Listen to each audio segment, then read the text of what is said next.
दुनिया बदल रही थी और साथ ही बदल रहा था इंसान का दर्द और उसका इलाज। 1840s का दौर, जब मॉर्फिन सिर्फ एक दवा नहीं रही बल्कि एक नशा, एक रुतबा, एक आइडेंटिटी बन चुकी थी। लंदन के एलीट क्लब्स में जहां फैसले लिए जाते थे, जहां शेर लिखे जाते थे, वहीं एक और चीज सर्कुलेट हो रही थी, सफेद पाउडर। लोग इसे कहते थे द नेक्टर ऑफ गॉड्स। लेकिन हर क्रांति अपने साथ एक अंधेरा भी लाती है। जहां एक तरफ मॉर्फिन दर्द मिटा रही थी, वहीं दूसरी तरफ वो दर्द का नया रूप पैदा कर रही थी। ऐसा दर्द जो सिर्फ जिस्म नहीं, आदत बन जाता है। इसी दौर में मेडिकल दुनिया ने पहली बार एक खौफनाक सच को नाम दिया, विथड्रॉल। लोग सिर्फ बीमार नहीं हो रहे थे, लोग इसके बिना जी नहीं पा रहे थे। अब सोचिए, जब डिमांड आसमान छू ले और कानूनी सप्लाई जमीन पर रह जाए तो क्या होता है? तब पैदा होता है एक नया बाजार, एक छुपी हुई दुनिया, द अंडरग्राउंड वर्ल्ड। यहीं से शुरू होती है कहानी द ग्लोबल सिंडिकेट की। उन्होंने कंट्रोल लगाना शुरू किया, लेकिन सिस्टम हमेशा रियलिटी से एक कदम पीछे होता है। तब तक देर हो चुकी थी। मॉर्फिन अब सिर्फ महंगी नहीं थी, ये गोल्ड से ज्यादा कीमती बन चुकी थी। और जहां पैसा इतना बड़ा हो, वहां कानून सिर्फ एक रुकावट बन जाता है। यही एंट्री होती है एक नए किरदार की। दिन में ये लोग सोसाइटी के सबसे इज्जतदार चेहरे थे। ग्रैंड पार्टीज, चैरिटी बॉल्स, दान और ईमानदारी की मिसाल। लेकिन रात होते ही वही लोग शहर के सबसे बड़े ड्रग लॉर्ड्स बन जाते थे। इन्होंने एक सिंपल सा रूल समझ लिया था, अगर सप्लाई को कानूनी रास्तों से हटा दिया जाए तो उसकी कीमत कई गुना बढ़ जाती है। फैक्ट्री से सीधा हॉस्पिटल तक जाने वाली मॉर्फिन अब बीच रास्ते में गायब होने लगी और फिर वो पहुंचती थी शहर की अंधेरी गलियों में। प्रॉफिट 100 नहीं, 200 नहीं, बल्कि 500% तक। लेकिन हर एम्पायर को चलाने के लिए सिर्फ किंग पिन्स काफी नहीं होते। इस खेल ने जन्म दिया एक नए नेटवर्क को, द मिडलमैन। ये वो लोग थे जो सिस्टम के हर हिस्से को जोड़ते थे। केमिस्ट्स को खरीदना, फैक्ट्री रिकॉर्ड्स बदलना, डॉकयार्ड वर्कर्स को रिश्वत देना, हर जगह उनका हाथ था। उनके लिए मॉर्फिन सिर्फ एक केमिकल नहीं थी, एक करेंसी थी। एक छोटी सी डिब्बी जो एक जेब में आ जाए, उसकी कीमत इतनी थी कि वो एक आम इंसान की पूरी जिंदगी की कमाई के बराबर बिक सकती थी। और धीरे धीरे ये सिर्फ एक शहर की कहानी नहीं रही, ये एक नेटवर्क बन रहा था जो शहरों, बंदरगाहों और मुल्कों को जोड़ने वाला था। अब सबसे बड़ा सवाल ये था, माल जाएगा कैसे? ब्रिटिश और यूरोपियन पोर्ट्स पर चेकिंग सख्त हो चुकी थी। हर क्रेट, हर शिप, हर मैनिफेस्ट चेक हो रहा था। तो स्मगलर्स ने सीधा रास्ता छोड़ दिया और बनाए अपने खुद के रास्ते। जर्मनी की मर्क फैक्ट्री से निकला हुआ मॉर्फिन कभी सीधा अपनी मंजिल तक नहीं पहुंचता था। वो घुमाया जाता था स्कैंडिनेविया के ठंडे सुनसान पोर्ट्स के थ्रू। यहाँ से ये क्वाइटली स्लिप करता हुआ रशिया और ईस्टर्न यूरोप के अंदर फैलने लगा। बॉर्डर चेक्स मिनिमल, रिश्वत रूटीन। ये रूट स्लो था लेकिन ऑलमोस्ट इनविजिबल। फ्रांस और इटली के बड़े पोर्ट्स अब रिस्की हो चुके थे, तो स्मगलर्स ने चुना सबसे सिंपल कवर, मछुआरे। छोटी छोटी नावों में फिश के नीचे, नेट्स के अंदर मॉर्फिन छुपाई जाती थी। रात के अंधेरे में नाव रवाना होती और सुबह तक इजिप्ट और ऑटोमन एम्पायर के किनारों पर होती। कोई पेपर वर्क नहीं, कोई रिकॉर्ड्स नहीं, सिर्फ समुंदर और अंधेरा। लेकिन सबसे बड़ा, सबसे डेयरिंग और सबसे प्रॉफिटेबल रूट था the great Indian Ocean root.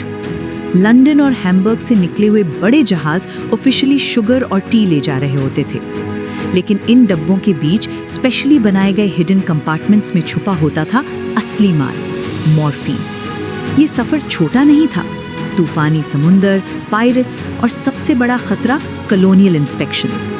Her journey एक गैम्बल थी, लेकिन अगर शिपमेंट सेफली मुंबई या कलकत्ता पहुंच जाए तो प्रॉफिट इतना होता था कि पूरा रिस्क जस्टिफाई हो जाता था। अलग अलग रूट्स, अलग अलग लोग, लेकिन एक ही मकसद, प्रॉफिट। और धीरे धीरे ये रूट्स सिर्फ ट्रेड नहीं रहे, ये ग्लोबल वेब बन गए, जहां हर पोर्ट, हर शिप और हर इंसान एक बड़े सिंडिकेट का हिस्सा था। जब कानून सख्त हो जाए तो जुर्म और ज्यादा होशियार हो जाता है। स्मगलर्स सिर्फ रास्ते नहीं बना रहे थे, वो टेक्नोलॉजी बना रहे थे। ऐसी टेक्निक्स जिन्हें देखकर आज के मॉडर्न कार्टेल्स भी हैरान हो जाएं। सबसे पहला ट्रिक, फॉल्स बॉटम्स। सीधे साधे वुडन क्रेट्स, लेकिन उनके नीचे एक दूसरी दुनिया छुपी होती थी। ऊपर से शुगर, टी या मेडिकल सप्लाईज, नीचे केयरफुली पैक्ड मॉर्फिन। इंस्पेक्शन होता था, क्रेट खुलता था और सब कुछ बिल्कुल नॉर्मल लगता था, क्योंकि असली माल नजर के नीचे नहीं, नजर के पार छुपा होता था। दूसरा तरीका, लिक्विड डिस्गाइज। मॉर्फिन को डिसॉल्व करके वाइन की बॉटल्स में भरा जाता था। एक महंगी फ्रेंच वाइन जो असल में एक पावरफुल ड्रग शिपमेंट थी। कोई शक नहीं करता, क्योंकि लेबल असली था, सील असली थी और कहानी भी बिल्कुल बिलीवेबल थी। लेकिन सबसे खौफनाक टेक्निक मौत के साथ जुड़ी हुई थी। कभी-कभी मॉर्फिन को मुर्दों के कॉफिन्स के अंदर छुपाया जाता था। ताबूत बंद होता, दुआ होती और सफर शुरू होता, क्योंकि एक सच सब जानते थे, मौत की महक के आगे कोई जांच नहीं करता। लेकिन असली ताकत सिर्फ टेक्निक्स में नहीं थी, बल्कि सिस्टम को तोड़ने में थी। पैसा इतना था कि कानून भी बिकने लगा। कस्टम्स ऑफिसर्स जो रोकने के लिए खड़े थे, वही रास्ता देने लगे। अगर एक ऑफिसर की महीने की सैलरी 10 पाउंड थी, तो स्मगलर्स उसे एक रात के 100 पाउंड्स देते थे, सिर्फ इतना कहने के लिए कि आज कुछ मत देखो। एक एक करके पूरी टीम्स खरीद ली गई। फाइल्स क्लीन थी, रिपोर्ट्स परफेक्ट थी, लेकिन सच बिल्कुल उल्टा था। कानून बिक चुका था, सिस्टम कॉम्प्रोमाइज हो चुका था और इस अंधेरे के बीच एक नया राजा उभर रहा था, व्हाइट गोल्ड। जब यूरोप के शहरों में मॉर्फिन का नशा फैल रहा था, तब दुनिया की दूसरे कोने में एक और क्राइसिस जन्म ले रहा था, चाइना। ओपियम यानी अफीम वहां एक एपिडेमिक बन चुकी थी। मिलियंस लोग इसके नशे में डूब चुके थे। लेकिन ये सिर्फ एक हेल्थ क्राइसिस नहीं था, ये एक इकोनॉमिक बैटलफील्ड था। ब्रिटिश ईस्ट इंडिया कंपनी ने इस क्राइसिस को एक अपॉर्चुनिटी के रूप में देखा। इंडिया में उगाई गई अफीम चाइना में बेची जा रही थी। सिल्वर वापस ब्रिटेन आ रहा था। एक पूरा सिस्टम डिजाइन किया गया था प्रॉफिट के लिए। लेकिन जब चाइना ने इस जहर के खिलाफ खड़े होने की कोशिश की, तब शुरू हुई ओपियम वॉर्स। ये सिर्फ जंग नहीं थी, ये कंट्रोल के लिए लड़ाई थी, ट्रेड पर, पैसा पर और नशा पर। लेकिन कहानी यहीं खत्म नहीं होती। ये सिस्टम एक डबल एज स्वॉर्ड बन चुका था। चाइना से आने वाला पैसा लंदन की इकोनॉमी को फ्यूल कर रहा था और वही अफीम प्रोसेस होके मॉर्फिन बन रही थी, जो वापस यूरोप के शहरों में बेची जा रही थी।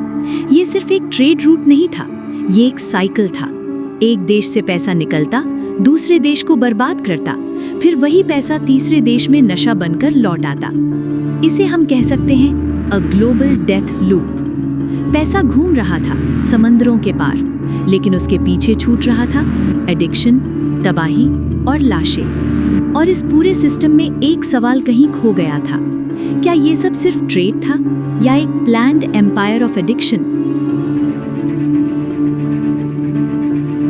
इस पूरे खेल का सबसे खौफनाक हिस्सा ये था कि इस सिंडिकेट का कोई एक चेहरा नहीं था, कोई एक किंगपिन नहीं, कोई एक मास्टरमाइंड नहीं। ये था एक जाल, अ स्पाइडर वेब। हर धागा एक शहर से जुड़ा था, हर कनेक्शन एक डील, एक रिश्वत, एक शिपमेंट का हिस्सा था। और अगर आप एक धागा तोड़ भी देते तो पूरा जाल कभी नहीं टूटता। और धीरे धीरे इस वेब का सबसे मजबूत हिस्सा उभर कर आया, इंडिया। बिहार की मिट्टी से निकली अफीम अब सिर्फ एक फसल नहीं रही थी, ये बन चुकी थी power, political power, economic power और कंट्रोल का सबसे बड़ा जरिया। यूरोप के इंडस्ट्रियलिस्ट्स जो मर्क जैसे पावरफुल नेटवर्क से जुड़े थे, उन्होंने समझ लिया था अगर सप्लाई को कंट्रोल कर लिया जाए तो दुनिया के दर्द को भी कंट्रोल किया जा सकता है।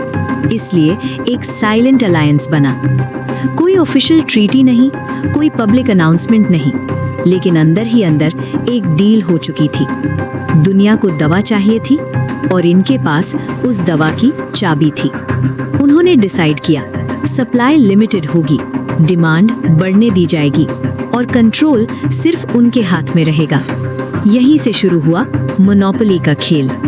एक ऐसा सिस्टम जहां ना कोई एक राजा था ना कोई एक देश, लेकिन फिर भी पूरी दुनिया किसी न किसी तरीके से इसी जाल में फंसी हुई थी। इफ यू लुक क्लोजली तो ये सिर्फ हिस्ट्री नहीं है, ये एक शैडो है जो आज भी हमारे साथ चल रही है।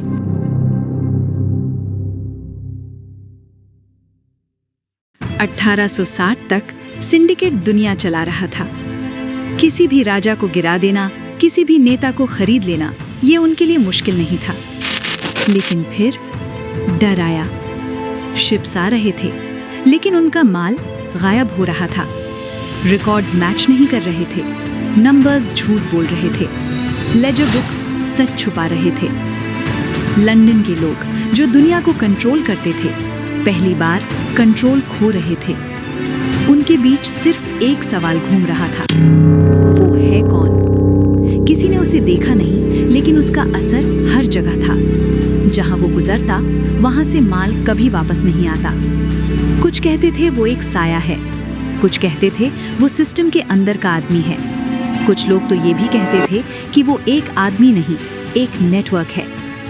लेकिन सच कहानियों से ज्यादा सीधा होता है। वो ना साया था ना कहानी, वो हकीकत था। वो एक ही शख्स था, सेठ लक्ष्मण दास। अगले एपिसोड में एपिसोड 4, द सोल्जर्स डिजीज, जब मॉर्फिन जंग के मैदान में फरिश्ता बनेगी, लेकिन लाखों जिंदगियां बर्बाद कर देगी।